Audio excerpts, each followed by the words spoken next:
اور آشا بھوسلے نے اپنے شوہر آر ڈی برمن کی میت دیکھنے سے انکار کیوں کیا؟ آپ جانتے ہیں کہ بھارت کی مشہور گلوکارہ آشا بھوسلے 92 برس کی عمر میں انتقال کر گئی ہیں۔ ان کے شوہر جن کا نام آر ڈی برمن تھا، جو کہ خود ایک میوزک کمپوزر تھے، ان کے ساتھ ان کی شادی بہت لمبے عرصے تک چلی اور 1994 میں ان کا انتقال ہوا تھا، یعنی کہ تقریباً کوئی 32 سال پہلے ان کے شوہر انتقال کر گئے تھے۔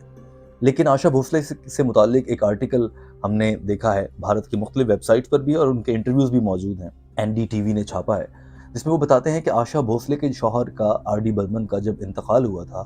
تو انہوں نے ان کے اس کمرے میں جانے سے انکار کر دیا تھا جہاں ان کی لاش یا میت رکھی ہوئی تھی۔ اور اگر میں پڑھوں ان کے اس انٹرویو سے جو این ڈی ٹی وی نے چھاپا ہے، وہاں پر یہ لکھتے ہیں کہ اکارڈنگ ٹو دا بک، ایک کتاب جو آشا بھوسلے نے لکھی ہے، اس میں لکھا ہے کہ Asha Bhosle was deeply affected by her husband's death and found it extremely difficult to comfort the situation, and وہ غم ان کے لیے بہت بھاری تھا، انہوں نے بڑی مشکل سے اس سے گزارا کیا۔ اینڈ کتاب میں یہ بھی لکھا ہے کہ she refused to enter the room where Burman's body was kept saying she wanted to remember him as he was in her life, and she was quoted as saying, ان کے جو الفاظ تھے وہ یہ تھے، میں اس کمرے میں نہیں جاؤں گی، میں اسے مرا ہوا نہیں دیکھ سکتی، میں اسے زندہ دیکھنا چاہتی ہوں۔ یہ ان کے الفاظ تھے جو آشا بھوسلے نے کہے اپنے شوہر آر ڈی برمن کے بارے میں۔ دین اسلام اس بارے میں کیا کہتا ہے؟ ہم نے تو کبھی بھی کسی کی میت کو بنا دیکھے اس کے پیاروں کے دفناتے ہوئے نہیں دیکھا ہے۔ اس کے علاوہ ہم نے یہ بھی دیکھا ہے کہ جب کسی کا جنازہ پڑھایا جاتا ہے مسلمانوں میں، تو اس کی میت کو جناز گاہ میں رکھا جاتا ہے اور نماز جنازہ پڑھنے کے بعد لوگ دائرے کی صورت میں اس کے پاس سے گزرتے جاتے ہیں اور چہرہ دیکھتے ہیں۔ بہت سے لوگ جو علماء ہیں یا وہاں پر جو مولوی موجود ہوتے ہیں نماز جنازہ کے موقع پر، وہ اکثر یہ کہتے ہیں کہ یہ چہرہ ضرور دیکھیں، تاکہ بھلے آپ کا پیارا ہے یا نہیں ہے، اس سے آپ عبرت پکڑیں گے۔ اور ویسے بھی بطور مسلمان آپ نے اگر کبھی کوئی جنازہ اٹینڈ کیا ہے، میں نے بھی کیے ہیں، اور ہم نے دیکھا ہے کہ جب آپ نماز جنازہ پڑھ بھی لیتے ہیں تب تک آپ کو وہ خوف موت کا نہیں آتا ہے۔ جب آپ میت کے پاس سے گزرتے ہیں، اس کا وہ چہرہ دیکھتے ہیں کفن میں لپٹا ہوا،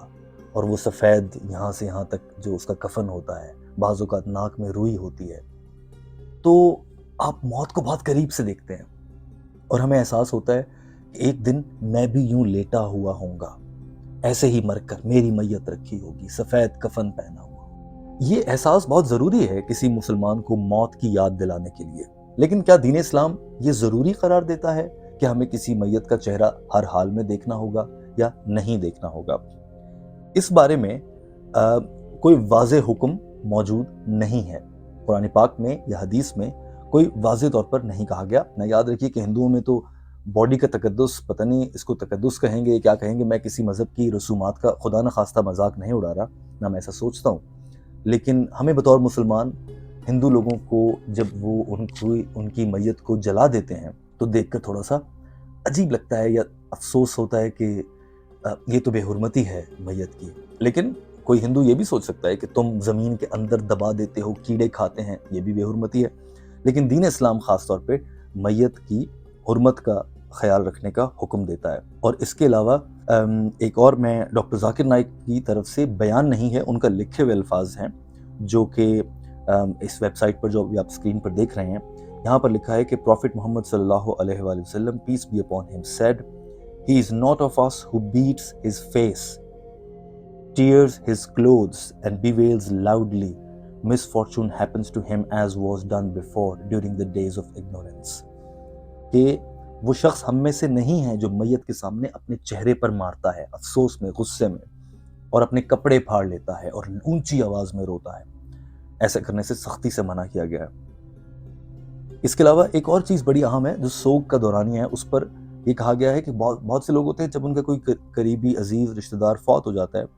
تو وہ اپنی داڑھی ان کی بڑی ہو جاتی ہے، وہ چھوڑ دیتے ہیں، وہ خیال ہی نہیں کرتے اپنا۔ اس سے بھی منع کیا گیا ہے۔ اگر آپ کی داڑھی کا خط بنا ہوا ہوتا ہے تو اس کو بنائے رکھیں، یعنی کہ اپنی حالت کو بگاڑ نہ لیں، خود کو عجیب سا نہ کر لیں۔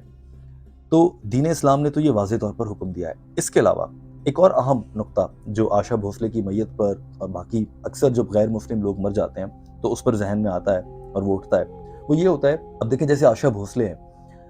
یا اور بڑی شخصیات ہیں، امیتابھ بچن لے لیں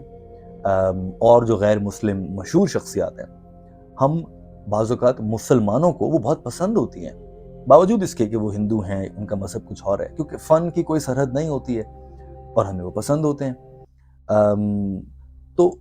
ان کے لیے دعا کرنا کہ وہ جنت میں جائیں یہ صحیح ہے یا نہیں ہے، یا پھر ان کے جنازے میں شرکت کرنے کی خواہش رکھنا، بالخصوص ابھی جیسے آشا بھوسلے بھارت میں انتقال کر گئی ہیں، تو جو ان کی فیونرل تھا، جو آخری رسومات تھیں، جنازہ صحیح لفظ نہیں ہے، آخری رسومات میں کسی مسلمان کو وہاں جانے کی اجازت ہے یا نہیں ہے، یہ بڑا اہم سوال ہے۔ تو اس پر ڈاکٹر ذاکر نائک سے بھی یہ سوال پوچھا گیا، آئیے دیکھتے ہیں کہ ڈاکٹر ذاکر نائک صاحب اس پر کیا کہتے ہیں۔ I just wanted to question you. Suppose a non-Muslim dies, are Muslims allowed to go to the funeral? This is the question, that if a non-Muslim dies, are Muslims allowed to go for the funeral? Going, I would say, is not haram. What you do is important. Because there are various verses in the Quran that once a person dies as a mushrik, we cannot pray for his maghfirat. Cannot pray to Allah that may he go in Jannah or may he be forgiven. یہاں پر ایک بات بہت اہم سامنے آ گئی کہ number 1 جانے سے کوئی منع نہیں کر رہا، آپ وہاں جا کر کرتے کیا ہیں اس سے منع کر رہے ہیں، اور دوسری بات ڈاکٹر ذاکر نائک کہہ رہے ہیں کہ قرآن پاک میں ہے کہ جب کوئی مشرک مر جائے تو آپ اس کے لیے دعا نہیں کر سکتے کہ اللہ اس کو جنت میں بھیجے۔ But if you go for condolence of the family, if you think you can do dawah, there's no problem. There are hadith saying that when there was a funeral passing and the Prophet stood up, the Sahaba said, Ya Rasulullah, he's a Jew. The Prophet said, isn't he a human being? That means the Prophet gave respect that even though dead body stood up. یہاں پر doctor صاحب یہ بتا رہے ہیں کہ آپ family کے ساتھ اظہار تعزیت کے لیے جا سکتے ہیں، ان کے گھر پر جا سکتے ہیں غیر مسلم کے، اور ایک حدیث کا مفہوم بتاتے ہوئے کہا کہ ایک بار ایک جنازہ گزر رہا تھا تو آپ صلی اللہ علیہ وآلہ وسلم نے جب وہ دیکھا تو وہ احتراماً کھڑے ہو گئے، تو صحابہ کرام نے بتایا کہ یا رسول اللہ یہ تو ایک یہودی کا جنازہ ہے، تو فرمایا کہ کیا وہ انسان نہیں ہے؟ تو میت کا احترام وہاں پر بھی موجود ہے، اور کیا خوبصورت اگزامپل سیٹ کی آپ صلی اللہ علیہ وآلہ وسلم نے اس اپنے عمل کے ذریعے سے۔ So that way per se proves that going for condolence is no problem, but praying that may his soul rest in peace, or may he go to Jannah, may his sins be forgiven, that's not allowed. You can go there if you feel you can console. If you feel that it's difficult for you to do all this, avoid. If you feel you can go and give a condolence to the non-Muslim parents or family members of the person deceased, no problem. But see to it you don't do any act which is haram, prohibited in Islam. Hope that's the question. Right. تو بڑی سیدھی سی بات ہے کہ آپ family کے ساتھ اظہار تعزیت کرنے کے لیے جا سکتے ہیں، اور وہاں پر جا کر آپ ریسٹ ان پیس نہیں بولیں گے، اللہ اس کو جنت میں داخل کرے، کسی غیر مسلم مرحوم کو یہ دعا نہیں کر سکتے اس کے لیے، اور باقی آپ فیملی کے ساتھ اظہار یکجہتی کرنے کے لیے، اظہار تعزیت کرنے کے لیے آپ ضرور جا سکتے ہیں۔ اس میں ایک اور بڑا اہم نقطہ ہے جو ڈاکٹر صاحب نے اٹھایا ہے، وہ نقطہ یہ ہے کہ آپ کے پاس یہ ایک موقع ہے دعویٰ کرنے کا، اور انہوں نے کہا کہ آپ دعویٰ کے لیے جا سکتے ہیں، یعنی کہ آپ غیر مسلم کے جنازے میں گئے اور وہاں پر جا کر آپ نے اس میں شرکت کی، اس طرح سے نہیں کہ آپ نے وہ رسومات ادا کی، صرف وہاں موجود رہے اور اہل خانہ سے اظہار تعزیت کیا، اظہار ہمدردی کیا، اور پھر کوئی موقع یقیناً جب مختلف ریچولز ہو رہے ہوتے ہیں، کوئی جلا رہے ہیں مثال کے طور پہ میت کو،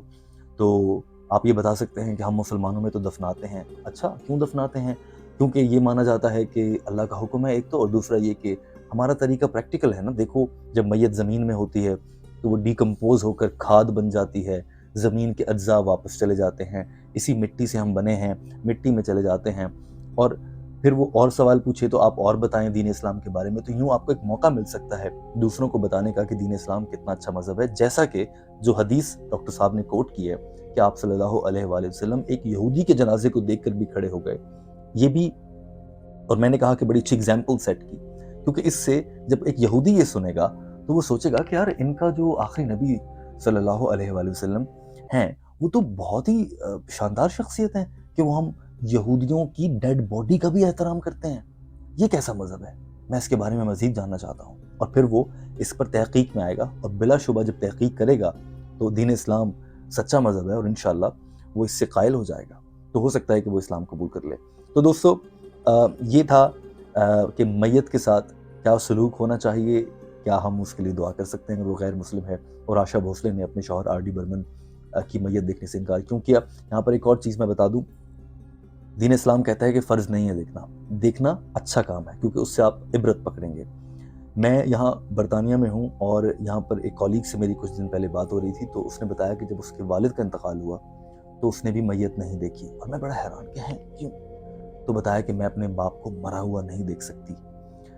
جس سے یہ اندازہ ہو جاتا ہے کہ ہم انسانوں میں جذبات تو ہوتے ہیں ظاہر ہے، اور بڑا عجیب بھی لگتا ہے جب آپ اپنے کسی پیارے کی ڈیڈ باڈی دیکھتے ہیں تو وہ چہرے پر نقش ہو جاتی ہے۔ لیکن اس کا میں نے آپ کو مثبت پہلو بتایا کہ جب آپ گناہ کرنے جائیں گے تو آپ کو یاد آئے گا کہ ایک دن میں نے بھی ایسے ہی مرنا ہے۔ بہرحال دوستو، اپنا بہت سارا خیال رکھیے، اور دعا کیجیے کہ اللہ تعالیٰ ہمارے ساتھ ہماری موت کے بعد اچھا معاملہ فرمائے اور ہمارے گناہ معاف فرمائے، اور شکر کیجیے اس بات پر کہ آپ کی موت کے بعد آپ کے لیے ریسٹ ان پیس کہا جا سکتا ہے، کیونکہ آپ الحمدللہ مسلمان ہیں۔